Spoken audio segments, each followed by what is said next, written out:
Hi guys, welcome to another episode of Rock Bottom Airsoft. It's good to see you again. If it's your first time here, then it is good to see you and I hope you're going to stick around.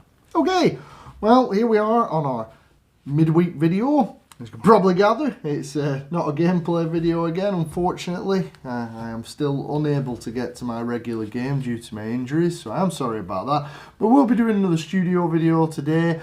Those who follow the channel have been following my series of videos. You'll know we normally do a midweek gameplay video and then a studio video at the weekends. But at the moment, I'm doing 2 studio videos a week. If you have been following my series of videos and you've been enjoying them, then do subscribe to the channel. That way you won't miss any of my uploads. If you want any other content from myself, then you can find Rock Bottom Airsoft on Facebook and Instagram. And there's pictures and discussions and things like that on there. So go check that out if you get the chance. Okay, well, with all that out of the way, what are we going to be having a look at today? Well, today I thought we'd have a look at one of my personal favourite replicas, especially for this time of year. Now, if you're an outdoor player like me, if you play woodland games, or indeed any outdoor games, and you're in a climate such as mine here in the Scottish Highlands, it'd probably be getting cold round about where you are just about now. And one of the things that we all like to have is a sidearm, or sometimes even play pistol only. And one thing we do know is that gas pistols generally don't perform as well in the cold weather. There are ways around that, such as red and black gas and things like that, or using CO2. But if you're a green gas user like myself, then in the winter the performance can become a little bit disappointing. In fact, a lot of my gas blowback pistols do get retired for my winter games. And that's when I move over to one of my favourite pistols for winter games, and that is this pistol. This is a Mark 23 replica, H&K Mark 23 replica. You'll have seen loads of these if you follow any kind of social media or watch any kind of airsoft videos. They're very popular with snipers. Now, occasionally I do a bit of sniping when I'm out in the field, but I didn't primarily get this as a sidearm for when I'm sniping. I got it because I like them, and I got it because it's very reliable and it works well in cold weather.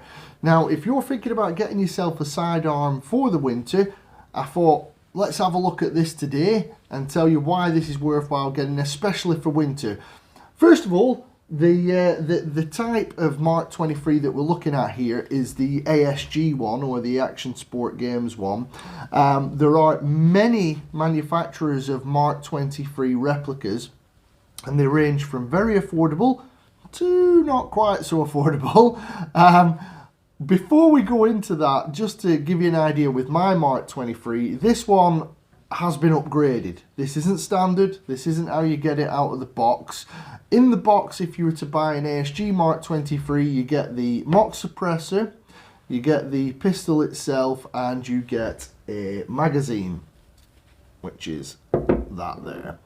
So with mine here, I've added these vinyl wraps to it. These vinyl wraps are by Silo. I really like them. If any of you have watched any of Silo's videos, you'll have mainly seen some of his vinyl wraps, and he does have a shop that sells them. I ordered this one from Silo, really easy to apply, and I like it. But again, that's down to personal taste. The pistol is normally all black. I have added a Hadron TDC to this one, amongst other upgrades as well. This basically retains the magazine, and I'll get into why I've got that on there in a second.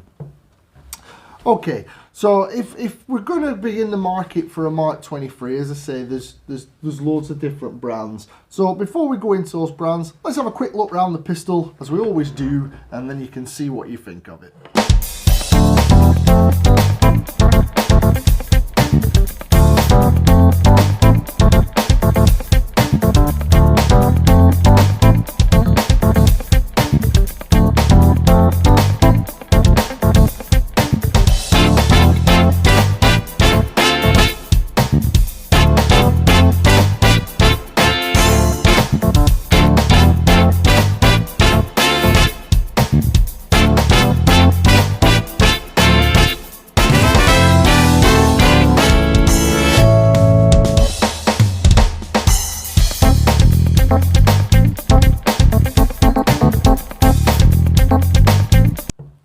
Okay, so there you go, we've had a look at the pistol. It's quite a large pistol, as you've probably seen. So let's have a look at pricings of these before we go into them and the different ones that you can get. As I say, this one is the ASG MK23. This particular one you can get for around about £55 British. And as I say, for that you get one magazine, the pistol and the mock suppressor, which in the case of the ASG MK23 actually has a barrel extension in it, so you get a full length barrel all the way through. There have been rumours about the extended barrel in the suppressor having its issues and causing accuracy and consistency issues. I've not encountered that. That's not something I've come across. So if you're to get the ASG one, you're looking at about £55 British. You get the mock suppressor, which actually has a barrel extension in it, one magazine in the pistol itself. If you want to go slightly more affordable than that, you can get the STTI MK23. The STTI one is a little bit harder to get hold of here in the UK, but from suppliers that I've managed to find online, you're looking around about £49 British. So about £6 British cheaper than the MK23 from ASG. Now, if you want to go up in price slightly, the next up in the list really is the Novritsch MK23. Novritsch does make a replica of the MK23. That one is £125 British. To be honest with you, I'm not sure who the OEM is for the MK23 that Novritsch makes. If anybody knows details about that, then obviously you can stick that down in the comments there. It'd be interesting to know. But they do make a Novritsch one at £125 British. One of the predominant differences with the Novritsch one between the ASG and the STTI models is it does have some pre-upgraded parts on it, and unlike these pistols, which are completely plastic, we'll go through what's metal and what's plastic shortly, but basically the majority of the pistol on the ASG and STTI models is plastic, including the suppressor. Everything's plastic, whereas with the Novritsch MK23 you do get a metal top slide, and also the suppressor will be metal, I believe. On all of them, your magazine is metal, so the majority of your weight is in the magazine. The magazines are metal. The magazines are interchangeable amongst all of these, as far as I'm aware. So that would be £125 British for the Novritsch one. I managed to find a UK supplier for those. And then last, but by no means least, is the Tokyo Marui MK23, which is the granddaddy of them all, really. These are basically, well, they're replicas of a replica, if you like. The original is the Tokyo Marui MK23. The Tokyo Marui, again, is all plastic. The Tokyo Marui will set you back anywhere from between £131 British all the way up to £150 British. A lot of people will argue that the Tokyo Marui is by far and away the best one you can get. I've had a go with the Tokyo Marui one. I can confirm that it feels slightly better made than some of these clones, the ASG and the STTI. But again, you're paying a premium for that, and if you're going to upgrade the pistol anyway, it's whether you want to go down those roads of paying the extra. So let's have a look at the MK23 and have a look at a few of the differences between them. If you're looking to get yourself either a treat for yourself for Christmas, or a loved one in your life is into airsoft and they've been complaining about their pistols not working very well in the cold weather, then this could be the pistol for them. This MK23 is the ASG one, as I've already mentioned, and this one I have used many times skirmishing out in the field. I use it predominantly in winter, as I mentioned, because it works, it's reliable, I still get good range, and I still get good gas efficiency, even with green gas in the winter. That is my primary purpose for it. I also tend to use it when I'm sniping. Even with the suppressor having a barrel extension in it, even with that, it's still very quiet compared to a gas blowback. And what we mean by it not being gas blowback but being non-blowback is this top slide does not reciprocate back and forth as you fire to simulate the real thing. This top slide will not move at all. So basically it's very gas efficient, And that's one of the reasons it works so well in the winter. Now, at 55 British pounds, when I used this stock without any upgrades on it at all, it was shooting fine. It would easily shoot as well as any gas blowback pistol I've got for range and accuracy.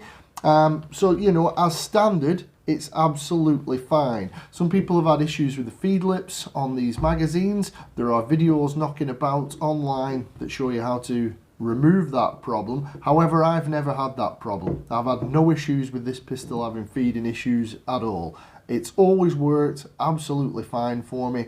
It's easy to take down, it's easy to maintain, there aren't many moving parts in it. It works really well. So I can certainly recommend the ASG one. I can certainly recommend it as a reliable sidearm for the winter because it will work for you. Now, as I mentioned earlier, it's predominantly plastic. The inner barrel for the barrel extension on this suppressor is brass. The standard barrel that comes in the pistol is also brass. You don't have to run it with the suppressor on. The suppressor is just a standard counterclockwise thread on it. So you don't have to run the suppressor. You can take the barrel extension off. I haven't had the issues myself with the barrel extension, but I have read online that a number of people have found that their performance actually goes down when they put the suppressor on with the barrel extension. I've also heard rumours that some people have found that the pistol is shooting hot and over sight limits for here in the UK when they add the extended barrel piece on. I've had none of those problems. I've not had those issues, so I can't comment on them, but be aware that some people in forums and things that have these have mentioned those issues. But for me, it's always worked fine with this barrel extension on. If you don't like the barrel extension, there are guides here on YouTube by other YouTubers telling you how to remove that inner barrel and just turn it into a suppressor, or you could just buy another suppressor. The choice is yours. Let's have a look what the primary construction is. Well, as I mentioned, it's all plastic. We've mentioned the brass inner barrels, but the externals are all plastic, apart from the slide release here, which acts as your takedown pin. That's metal. Your magazine catch is metal, the trigger is metal, and the hammer is metal. It's a double action pistol, so every time you pull the trigger, the hammer will cock, or you can do it single action, cock the hammer, and makes a slightly lighter trigger pull. The trigger pull on this pistol is quite heavy, with it being double action, but the majority of noise you can hear there of the action working, that's the most noise it really makes. Everything here is plastic. The magazine is full metal, the base plate is metal, but everything else that you see is plastic. You get standard open sights with a bead and notch. Not the most effective sights in the world, but as a sidearm, they work absolutely fine. As I say, from an upgrade point of view, there are loads of options for upgrades on these pistols. Mark 23, all of those brands I've given you there, the upgrades are all pretty much interchangeable. You won't have any issues with that. It's got a front rail for attachments here, but beware, I've found that it's not a standard 20mm rail. You will struggle with some items fitting onto that rail. It has got a safety, which is just a trigger block. Obviously we're not on safe there at the moment. Now, from a point of view of looks of the pistol, I think it's quite a good looking pistol, but that also is one of the drawbacks. It is a large pistol. It's really big. I haven't got small hands. And as you can see, it certainly fills your hand. It's a large pistol. There's not much difference between this and a Desert Eagle in size. With the suppressor on, it's excessively long. I've found that the only holsters that will really holster this pistol effectively are universal holsters. I use a Viper universal for it and it fits in there just fine. I've read online that there are a number of holsters that will fit this. So, you know, if you want to holster it, which you undoubtedly will, then you might be looking at a universal holster. I'll put a link to the holster that I use in the description, and I'll put a link to where you can get all these different varieties of this pistol as well. As I say, for the money that you pay, 55 British pounds, it's from ASG. to me, it's an absolute steal. It's a bargain, because I've used this, as I say, loads of times in skirmishes, never had a problem with it. The range on it's really good, the accuracy is really good, and the upgrade potential is enormous. As I say, I've put a Hadron TDC on this. I'll put links to Hadron's website. They do a number of upgrades and modifications for these Mark 23 pistols, the clones and the TM1. It has a lanyard loop at the back, so you can attach it to a lanyard. Just all round superb. The only drawbacks to it really that I've discovered is that this is something that I added on. It's basically just Velcro. It holds the magazine in place. What you will find is it's very easy to catch this magazine release here, and if you catch the mag release, the mag will drop. I've nearly lost 2 or 3 magazines. Thankfully, friends and myself managed to find magazines when they dropped out. But running around the forest, I have found that it's very easy to catch the mag release, and you only have to catch it slightly, and the mag does drop. And when it's in your holster, it's gone. And these ended up in the undergrowth in the forest quite a few times. But that's easily rectified with this. I think there is a group that sell them online for eBay. This one was made up by my wife, thankfully. And basically it just velcros around the bottom of the magazine, so even if you do catch the mag release, the mag can't drop out. But that is the biggest drawback to it on this ASG one, is that it is very easy to catch the mag release, and you don't have to press it that hard in order to drop the magazine. So there you go, ASG Mark 23 pistol. Strongly recommend it for winter. Green gas will work absolutely fine. You don't have to use red or black gas, even if the temperature's in the negative degrees. It will fire fine. Very reliable, very easy to look after, reasonably weighty. Trigger pull's a bit clunky on it, but you know, again, on a double action, that's to be expected. But overall, good fun to use and effective.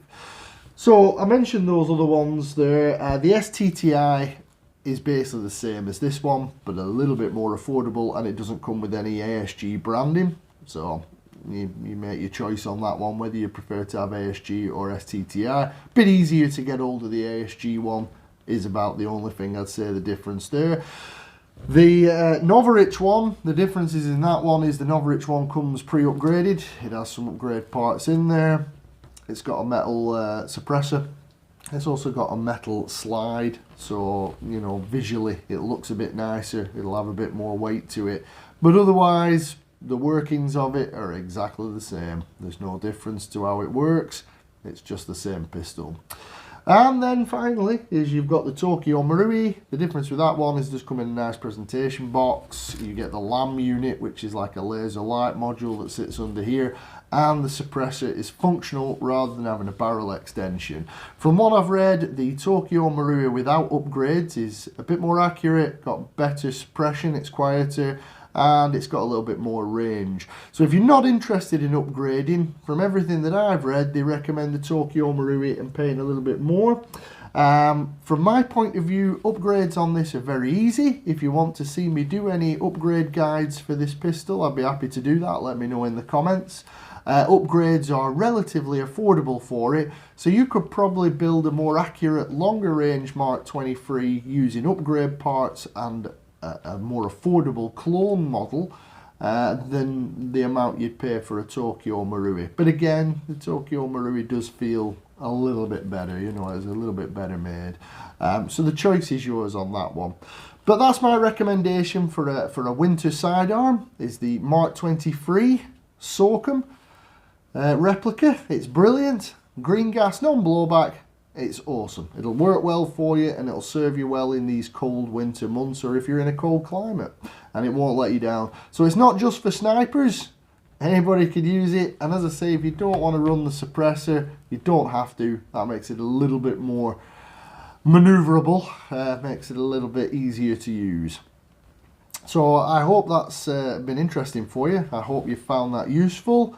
I hope it's given you a little bit more insight into maybe getting a Mark 23. And I hope it's let you know that even though they're only about 50 British pounds, some of them, they're still very good and they're still worthwhile having in your collection, certainly around the cold weather, because they will work for you in these cold climates.